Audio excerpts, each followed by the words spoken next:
This tutorial will walk you through how to find Schoology assignments, to open them, complete them, and turn them in for the teachers. Schoology is just another one of the platforms that students can use for their assignments.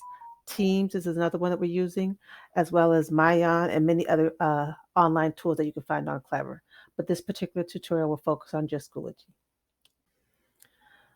So, Schoology is found in Clever, which is a dashboard for many other district provided tools, including Mayan, PowerSchool for grades for parents, typing, coding.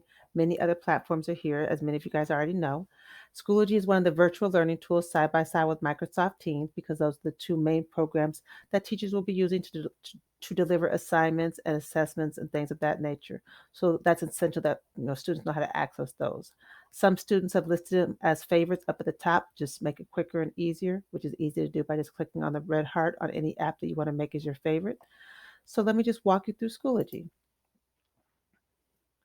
So once you get to Schoology, it opens up to your recent activities, which will basically show you any activities that your child has from any of their teachers, updates, assignments, whatever might be going on in their classes.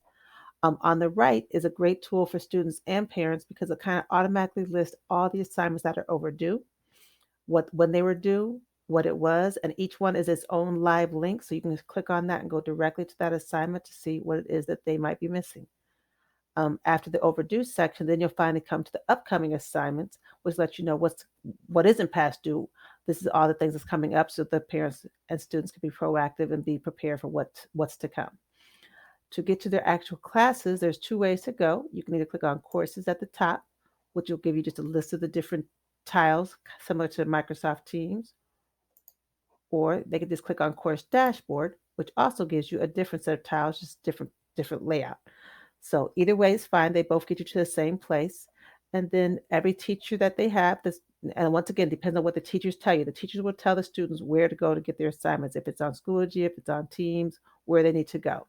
So for example, if I'm in this particular class, there's a list of different assignments of what they're supposed to be working on. It tells me the date that it was posted, and it kind of there's a variety of do nows, lesson 10s, entrance tickets, lots of different things depending on that particular student's and that teacher's assignment. So I'm just going to click on one to open it up. So this one just happens to have a PowerPoints directly to the assignment or the assessment, so kids can see what they may have missed in class, and if there's any assignments that's connected to what they're supposed to do, or if they're supposed to comment on anything, they will click here and then click Submit Assignment. That's one way to do it. Now another way would be, let me go to a math class.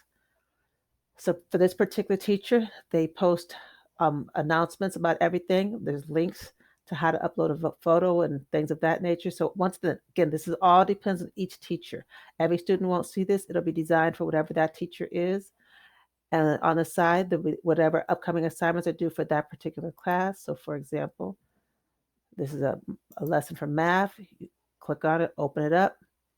There's a drawing tool right there that will allow them to just write right on here, whatever the answer may be. And I don't want that to stay there because it's not her answer.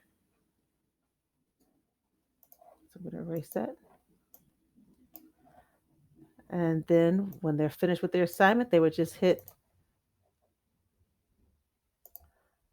sorry, they would just hit resubmit assignment or something of that nature so that the teacher can see their actual assignment's been turned back in. And that is pretty much the easiest process of uploading assignments. The students just go to their class, whatever their class may be, find out if there's any upcoming assignments or weekly lessons, whatever they might need to do, take care of that assignment, whether it's an online discussion or look at a PowerPoint or whatever it may be, and turn it in. Hopefully that answers some questions. Thank you.